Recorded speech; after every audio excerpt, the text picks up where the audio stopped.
Akan jirtan kabajamtoota daawwattoota Oromiyaa Miidiyaa Neetwork oduu idilee isinitti himaa Ansaraa Sabaatiin. Dulli bulchiinsa mootummaa naannoo Amaraatiin Oromiyaa irratti labsame aanaalee kan biraatti babal'achaa jira jedhame. Humni milishaa Amaraa fi faannoo daangaa Oromiyaa godina Wallagaa bahaarraan jiru cabsanii seenuun ajjechaa fi saamicha raawwataniin ammas magaalaa Luugoo jedhamu keessatti nama 21 ajjeesuu madda Oromiyaa Miidiyaa Neetwork hime. Onkoloolessa 12 bara 2021 guyyaa keessaa toora sa'aatii 4tti qaamoleen kunniin aanaa guutoo giddaa magaalaa Luugoo jedhamu keessatti qabeenyaa fi lubbuu namootarraa badii hamaa qaqqabsiisuu madda Oromiyaa Miidiyaa Neetwork irraa dubbisee ibseetii jira. Gabaasa qindaa'ee Faayisaa Eliyaastoo isinitti himam. Dulli bulchiinsa mootummaa naannoo Amaraatiin Oromiyaa irratti labsame aanaalee birootti babal'achaa jira jedhame. Humni milishaa Amaraa fi faannoon daangaa Oromiyaa godina Wallagaa bahaarraan jiru cabsanii seenuun ajjechaa fi saamicha raawwataniin ammas magaalaa Luugoo jedhamtu keessatti namoota 21 ajjeesuu maddeen OMN'tti himani. Onkoloolessa 12 bara 2021 akka guyyaa keessaa toora sa'aatii 4tti qaamoleen kunneen aanaa guutoo giddaatti dhufuun magaalaa Luugoo jedhamtu keessatti qabeenyaa fi lubbuu namootarra badii hamaa dhaqqabsiisuu maddii OMN achirraa dubbisne hime.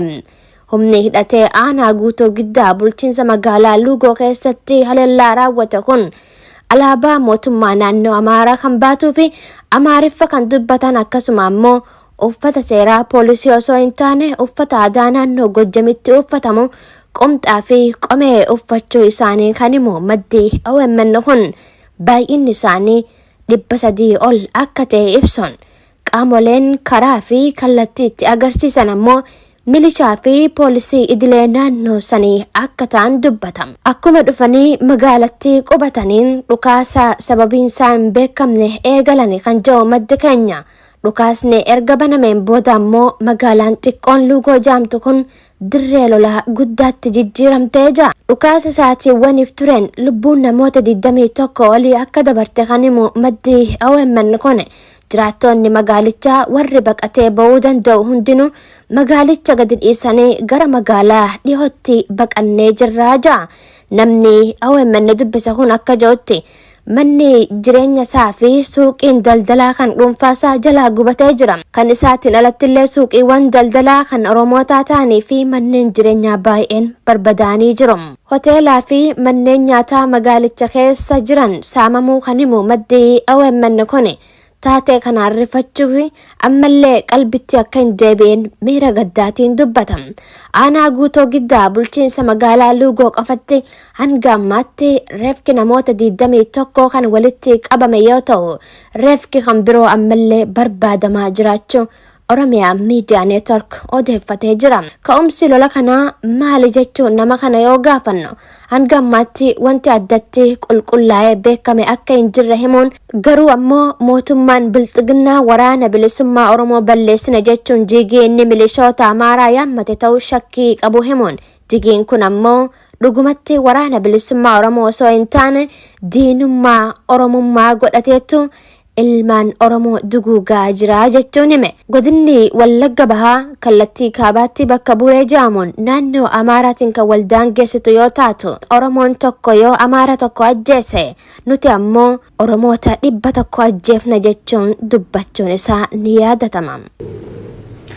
Ajjecha Wallagaa bahaa Luugoo keessaa osoo hin bahin kantiibaa duraanii magaalaa Luugoo dabalatee maatii tokko keessaa namoonni garaagaraa humna finxaaleeyyii Amaaraatiin bakka tokkotti ajjeefaman. Bu'uuruma kanaan maqaa namoota ajjeefamanii keessaa muraasni obbo Jabeessaa Bultii maanguddoo ganna 60, obbo Abdii Gaarii maanguddoo ganna 50 yoo ta'an ijoollee isaanii sadan waliin akka ajjeefaman maddi keenya nuuf mirkaneesseetii jira. Obbo Ishoo Tolosaa kantiibaa magaalaa Luugoo duraanii kan ta'an ilma isaanii Guutoo Ishoo waliin bakka tokkotti ajjeefamuu maddi keenya himeetii jira. Haaluma wal fakkaatuun maanguddoo umriin isaanii ganna 65 olitti tilmaamaman harmee Duulaa jedhamuun kan beekaman mana jireenya isaanii keessatti yoo ajjeefaman ilmi isaanii Duulaa Teessoom qaamolee hidhatan kanneen qabamee fudhatamuu OMN odeeffateetii jira. Kana malees obbo Zarihuun Mokkonnan obboleessa isaanii Dinqisaa Mokkonnan waliin madoon cimaan yoo irraa dhaqqabu Wandee takkaalinyi fi namoonni maqaan isaanii hin beekamne biroo erga hospitaala seenanii lubbuun isaanii darbeetii jira. Manneen daldalaa ilmaan Oromoo magaalicha keessatti argamu danuun kan gubate yoo ta'u reestoorantiin obbo Dachaasaa Dabalaa guutumaan guututti abiddaan barbadeeffamuu maddi keenya himeetii jira. Maqaan namoota heeramanii kanaan alattillee namoonni yeroo maqaan isaanii adda hin baane ajjeefamanii jiraachuu akkasumas qabeenyi hedduurraan qisaasni qaqqabuu maddi OMN ragaa baheetii jira. Suuraan oduu kana waliin maxxane kan obbo Ishoo Tolosaa fi ilma isaanii Guutoo Ishoo kan waraana finxaaliyyaa Amaaraatiin Wallagga Bahaa Aanaa Guutoo Giddaa bulchiinsa magaalaa Lugootti ajjeefamanidha. Oduu weerara finxaaliyyaa Ameeraa keessaa osoo hin bahin oduu wal qabate naannoo Kiraamutti milishoonni Amaaraa gandoota sadii keessatti alaabaa Amaaraa dhaabbachuu isaanii jiraattonni Oromiyaa miidiyaa neetworkitti himan. Aanaa Kiraamuu ganda lalistuu Somboo ganda caffee soorumaa fi caffee jireenyaa jedhaman dabalatee magaalaa Haroo guutumaan guututti weerartoota finxaaliyyaa Amaaraatiin to'atamuun alaabaa naannoo Amaaraa dhaabbachuu isaa akkasumas maqaa Haroo jedhu baarjarraa haquun Addis Alam jechuun geeddaruun barreessuu isaanii jiraatan Kiraamuu Oromiyaa miidiyaa neetwork dubbisee himeetii jira. Gabaasa qindaa'e Neeyimaa Umartu isinitti himam. Aanaa Kiramutti milishoonni Amaaraa gandoota sadii keessatti alaabaa naannoo Amaaraa dhaabbachuu isaanii jiraattonni gandichaa Oromiyaa miidiyaa neetworkitti himani. Jiraataan aanaa Kiramuu OMN dubbise lolli milishoonni naannoo Amaaraa qonnaan bultoota Oromoo irratti banan jabaatee itti fufuun hanga ammaatti gandoota garaagaraa irraa namoonni buqqaa jiraachuu fi milishoonni naannoo Amaaraa ganda sadii ol keessatti alaabaa ofii dhaabbachuu hima. Aanaa Kiramuu ganda lalistuu Somboo ganda caffee soorumaa fi caffee jireenyaa ja'aman dabalatee magaalaan Haroo guutumaan guututti weerartoota Amaaraatiin to'atamuun alaabaan naannoo Amaaraa dhaabbachuusaa akkasumas ammoo maqaa Haroo jedhu baarjaarraa haquun Addis Alam jechuun jijjiiranii barreessuu isaanii jiraataan Kiramuu Oromiyaa miidiyaa neetwork dubbise himee jira. Wallaggaa Kiramuu gandoota adda addaa irratti kan leellaan kun raawwate gandoota lalistuu Somboo jedhamanii fi caffee soorumaa kan jedhaman caffee jireenyaa kan jedhaman fa'aa naannoo kanatti kan leellaan kun humna finxaalayyoota kanaan jalqaba naannoo ji'a ol deemeera. Baadiyaa keessa ol lolamaa ture gammoojjii keessa namoota kana irratti haleellaa raawwatanii buqqaasaa turan gara magaalaatti dhufee gara magaalaa to'achuutti illee kan deemame amma magaalaa baay'ee illee to'ataniiru. Magaalaa Haroo jedhamu tokko magaalaa xiqqoo daandii bukkee jirtu to'ataniiru. Uummanni naannoo sana buqqee magaalaa Haroo jedhamtu magaalaa caffee ganda caffee soorumaa kanatti to'ate Haroo Addis Alam kan jedhamtu tokkotu to'atanii alaabaa isaanii illee dhaabbataniiti kan deemanii. Lolli kun kan eegalee ji'a tokko dura kan jiru jiraataan aanichaa ji'a dura yaalamus uummanni waliif dirmatee ofirraa qolatee akka ture dubbata. Humni Amaaraa kun meeshaalee waraanaa gurguddaadhaan deeggaramuun deebi'anii yoo dhufan jalqaba gandoota baadiyyaa keessatti Oromoo kumaan lakkaa'amu buqqaasaa garii ammoo ajjeesaa turanis mootummaan dhimma kana tasgabbeessuuf fedhii dhabee ture jira. Weerarri kun babal'achaa gara magaalaatti ol dhufee kan jiru jiraataan Kiramuu kun yeroo ammaa kanatti gandoota magaalatti dhihoo ta'an sadii keessaa qonnaan bulaan guutumaan guututti loonii fi qabeenya socho'aa ooffatee godaanaa jiraachuu hima. Waraanni hamaan yeroo ammaa kanatti itti fufee raawwatamaa jiraachuu isaatiin wal qabatee mootummaan naannoo Oromiyaa aanicha keessatti sochii akkamii godhaa jira jechuun gaaffii yoo gaafannu guyyaa 3 dura poolisiin humna addaa Oromiyaa dhufanii reeffa namootaa kakaasaa akka turan himee osoo hin turin isaanis konkolaataa isaaniitiin bakkicha gadhiisanii akka bahan dubbata. Lolli yeroo ammaa deemaa jiru jiraattota aanichaa fi humna hidhate kan Amaaraa gidduutti kan jiru maddi Oromiyaa miidiyaa neetwork kun jiraattonni aanichaa meeshaalee kan of harkaa hin qabne akka ta'ee fi meeshaa aadaa fi tooftaa aadaatiin qolachuuf yaalaa akka jiran hima. Waraana kaleessaa fi har'a itti fufeen lubbuun namoota waggoota dabraa jiraachuu kan himu jiraataan gandichaa hojjetaa mootummaa ta'e tokko lola guyyoota darbanii kanaan walumaa galatti ganda caffee sooramaa qofatti nama 19 harootti nama 9 lalistuu sombootti namni 9 ajjeefamuu hima. Lolli weerara lafaa kun qaamolee hidhatan milishaa fi faannoodhaan durfamus meeshaalee waraanaa gurguddaa fi alaabaa naannoo Amaaraatiin socho'uun isaanii lola sabaa duuba mootummaan naannoo Amaaraa jiraachuu agarsiisaa jechuun jiraataan kun himee jira. Haleellaa Booranaa fi Wallagaa Bahaa keessatti raawwatamaa jiruun yaadda'uu ollaa yookaan Oromoo Legacy Leadership and Advocacy Association ibsam. Dhaabbanni ollaa jedhamu kan biyya alaa keessatti dhimma Oromoo irratti hojjetu ajjechaawwan Oromiyaa bakkoota garaagaraatti raawwatamuun yaadda'uu ibseetii jira. Ollaan ibsa onkoloolessa 13 bara 2021 baaseen dhaabbilee fi hawaasni idil addunyaa ajjechaawwan Booranaa fi Wallagaa Bahaatti raawwatamuu irratti qorannoon bilisaa akka adeemsifamuuf dhiibbaa barbaachisu bulchiinsa Abiy Ahmed irratti taasisuu akka qabaniif yaamicha dhiyeesseetii jira. Haleellaa Booranaa Wallagaa Bahaa fi bakkeewwan biroo garaagaraa keessatti taasifamaa jiruuf hawaasni idil addunyaa xiyyeeffannaa akka kennu kan gaafate ollaan dhiibbaan barbaachisu bulchiinsa Abiy Ahmed irratti taasifamu akka qabus dabalatee gaafateetii jira. Oduun keenya itti fufee jira. Daawwattoota keenya godina Gujii aanaa Gumii Eldelloo keessatti uummanni rakkoof saaxilamuu dubbatu. Godina Gujii naannoo waraanni bilisummaa Oromoo fi waraanni bulchiinsa Abiy Ahmed itti wal dha'aa jiranitti dhaabbileen tajaajila hawaasummaa kanneen akka manneen barnootaa fi ambulaansii tajaajila loltoota bilisiginnaatiif oolaa jiraachuu hawaasni komatu. Hawaasni rakkoo tajaajila hawaasummaa qofa osoo hin taane rakkoo midhaan nyaataatiif saaxilamuu himatu. Guutuun gabaasichaa itti aanee dhiyaata. Godina Gujii naannoo waraanni bilisummaa Oromoo fi waraanni bulchiinsa Abiy Ahmed itti wal dha'aa jiranitti dhaabbileen tajaajila hawaasummaa kanneen akka manneen barnootaa fi ambulaansii tajaajila loltummaa bilisiginnaatiif oolaa jiraachuun hawaasni komatu. Sababa lolli waraana bilisummaa Oromoo fi waraana bilisiginnaa jidduutti adeemsifamaa jiruuf dhaabbileen tajaajila hawaasummaa kanneen akka manneen barnootaa, ambulaansii, daandii fi kanneen biroo tajaajila loltummaa waraana bilisiginnaatiif oolaatii jiru. Sababa kanaan uummanni rakkoo hamtuu keessatti argama. Manneen barnootaa aanaa kana keessa jiran hedduun qubsuma waraana bilisiginnaa akka ta'ee fi tajaajila kennaa akka hin jirre jiraattonni ni dubbatu. Manneen barnootaa qubsuma waraana bilisiginnaa ta'anii fi barbadeeffaman keessaa mana barumsa qophaa'inna magaalaa Bulbul, mana barumsa gandoota bobaa fi manneen barnoota gandoota birooti. Hawaasni rakkoo tajaajila hawaasummaa qofa osoo hin taane rakkoo midhaan nyaataatiifis saaxilamuu himatu.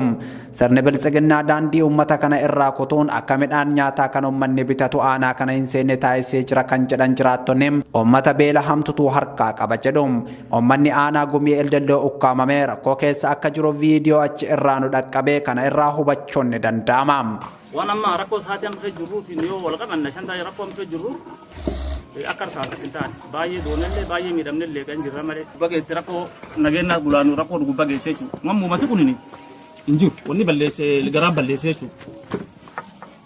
Uummati yoo mootummaan jiraate namni bulanii sila mootummaa namni liqimsa argachiisullee mootummaa namni rakkoo adda addaallee keessa baasullee yoo jiru mootummaan jiraate mootummaa wanti sun tokkollee hin jiru dhabnee jira mootummaan hin jiru mootummaa wanni jira tokkollee karaa isaatii dubuu jirra malee jiraachuu wanni hin jiru. Rakkoon teenna guddoon ganna sadiif waraana keessa jirram addunyaan rakkoo teenna qoba hin qabdu nyaaphaam diida jedhanii nu farrajanii sababa kanaan deeggarsi biyya alaatii dhufu nurraa citee jiram midhaan nyaataa biyya alaatii maqaa kennaan galuu asitti gurguramee nyaatamaa jiram midhaan nyaataa kun kan dhaabbanni sagantaa nyaataa addunyaa fi dhaabbileen garagaram gargaarsaan kennaniidha midhaanicha garuu nu ummata osoo hin taane kaabinee bilisiginnaattuu gurgurate jechuun komii qaban dubbatu.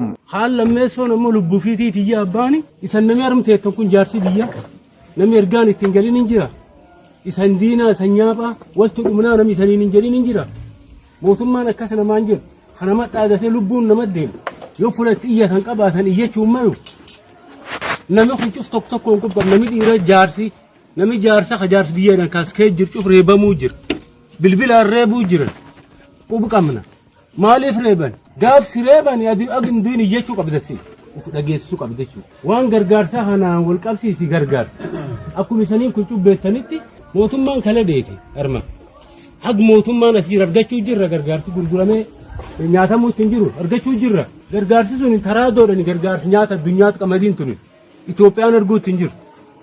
seefneetii Itoophiyaan arguutti hin jirtu lafa alaatti dhufu gargaarsa lafa alaa jechuun uummata hanaatiin dhufu ittiin jiraachuu jirra armaan durayyuu meta haran irra futan. Kaabineen aanaa gumii eldelloo midhaan gargaarsaa uummataaf dhufeem gurguratanii nyaataa jiruun uummanni ammoo beelaan dhumaa jiraam.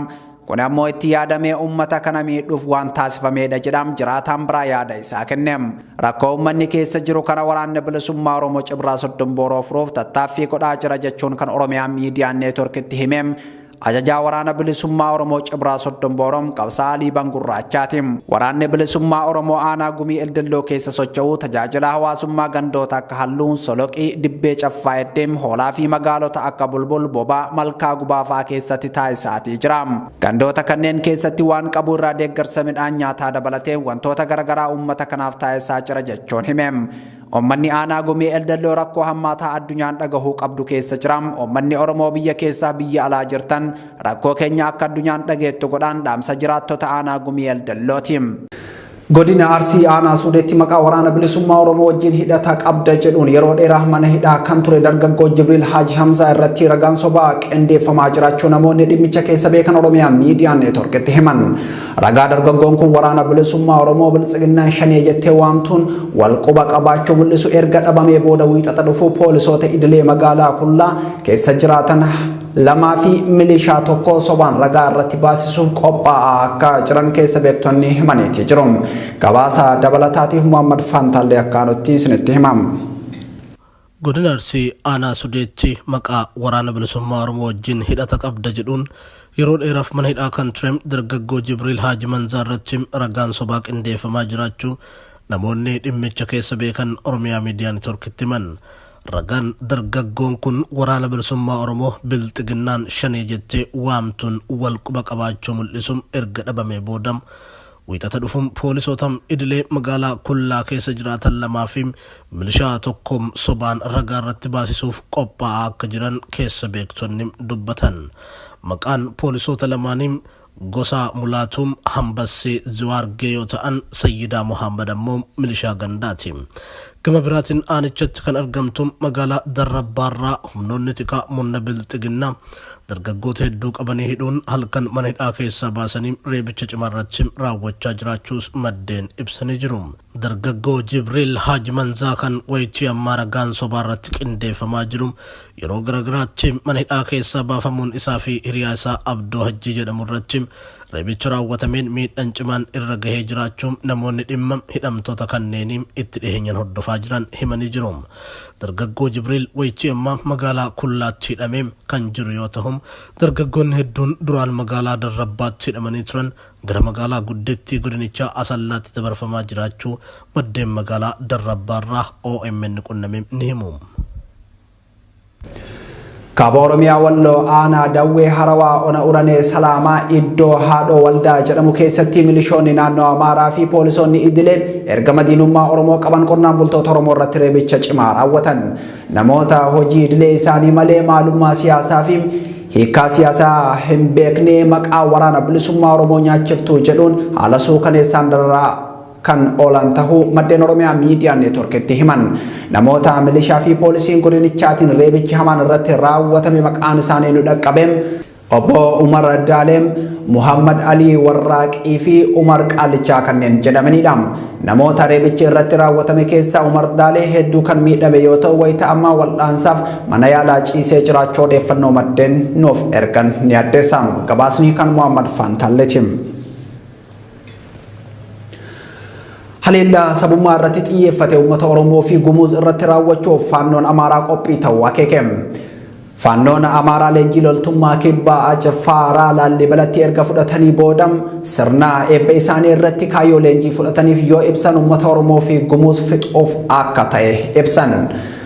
Sirna eebba kana irratti faannoo jidduu inni tokko hidhataan kamuu Amaaraa tokko yoo ajjeese Gumuz dhibba ajjeefna waraanni bilisummaa Oromoo tokko Amara tokko yoo ajjeese ammoo Oromoo dhibba ajjeefna jechuun dhaadate. Hirmaattonnii fi eebbifamtoonni biroo isa duuba dhaabbatan ammoo yeroo harka walitti rukutuun deeggaran viidiyoon marsaa hawaasummaa irra naanna'aa jiru kun ni agarsiisa. የአማራን ባርነት ለማውረድ ዝግጁ ነኝ። እንዘምታለን፣ እናሸንፋለን። የአማራን የጀግንነት ታሪክ ዳግም እንመልሳለን። አንድ አማራ ሲሞት 100 ገዳይ ይሞታል። አንድ ጉምዝ አንድ አማራ ከገደለ 100 ጉምዝ እንገላለን። ኦሮሞ አንድ ኦሮሞ አንድ አማራ ከገደለ 100 ኦሮሞ እንገላለን። ቪዲዮ ሃሳ ጅቢንሳ ሰቡማ ፊ ሀሌላ ሰቡማ irratti xiyyeeffatem fuula miidiyaa hawaasaa dhiphisaa jiru kana irratti namoonni garaagaraa yaada isaanii kennataati jiru. Faannoon Amaaraa humna hidhatee lolu dhiisee uummata hidhannoo hin qabne uummata Gumuzii fi Oromoo irratti waraana bane jechuun yaada isaanis kennaati jiru. Haleellaan Oromiyaa lixaa Wallagaa keessatti raawwatamaa jiru qaama karoora kanaa ta'uu ibsamaati jira. Haasaan jibbiinsaa fi madda walitti bu'iinsa saboota akkana yeroo dubbatamu sirni biltsiginnaa tarkaanfii sirreeffamaa fudhate hin qabu. Faannoon Amaaraa ji'ootaan dura godina addaa saba Oromoo Walloo keessatti yakka dhala namaa irratti hin raawwatamne raawwatuun miidhamtoota ambulaansii keessaa baasanii ajjeesuun isaanii ni yaadatama. Akkasuma bakkoota garaagaraatti dhalattoota Beneshaangul Gumuz dhagaa fi uleen tumanii yeroo ajjeesan viidiyoo mul'isu marsa hawaasummaa irraa naanna'aati ture. Haasaan jibbiinsaa fi haleellaa sabummaa irratti xiyyeeffate fiinxaaliyyaa Amaaraatiin bulchiinsa Abiy Ahmad jalatti dagaagaa dhufe saboota biyyattii yaaddoo hamaa keessatti kuffiseetii jira. Haleellaa sabummaa tooftaa bulchiinsa Abiy Ahmad Itoophiyaa keessaa ilaalcha sabummaa ittiin balleessuudha jedhamuun xiinxalli garaagaraa irratti kennamaati jira. Qaamni biyyattii wal waraansiisuun akka haguuggii duguggaa sanyii keessa galtu akkasumas hawaasummaa biyyattiin qabdu diigamuu godhe mootummaa haaraa hundeessuu hin danda'u jedha ibsi koongirensii Oromoo idil addunyaa hundeeffama mootummaa biltsiginnaa hordofuun baaseen. Filannoo hatameen mootummaa ofiin jechuun hin danda'amu kan jedhu ibsi kun hundeeffama mootummaa biltsiginnaa wanti haaraa godhu hin jiru namoota akkasumas paartii dura ture sagantaa fi abbaa irrummaa wal fakkaatuun maqaa mootummaa hundeeffamaa geggeessee jedheeti jira.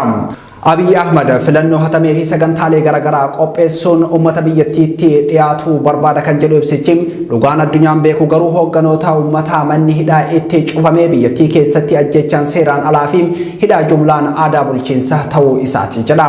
Haalli biyyattiin keessatti argamtu biyyattii diiguu biratti dhiiga dabalataan hedduu dhangalaasuu waan jiruuf dhiibbaan sirna Abiy Ahmad irratti godhamaa jiru cimee akka itti fufu dhaabbatichi kun gaafateetii jira.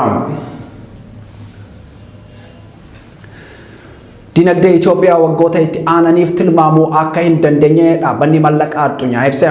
Dhaabbanni maallaqaa addunyaa guddina oomisha biyya keessaa waliigalaa gross domestic product Itoophiyaa bara 2022 hamma bara 2026 tilmaamuun rakkisaadha jedhe. Dinagdeen Itoophiyaa sababa waraanaatiin rakkoo guddaa waan mudateef tilmaamuun rakkisaa ta'uu kan eere dhaabbatichi biyyoota akka Eertiraa, Suudaan Kibbaa, Suudaan, Jibuutii, Keeniyaa fi Soomaaliyaa guddina dinagdee isaanii tilmaameetii jira. Gabaasni guutuun akka itti aanutti dhiyaata. Dhaabbanni maallaqaa addunyaa guddina oomisha biyya keessaa waliigalaa jechuun gross domestic product Itoophiyaan bara 2022 hamma bara 2026 tilmaamuun rakkisaadha jedhe.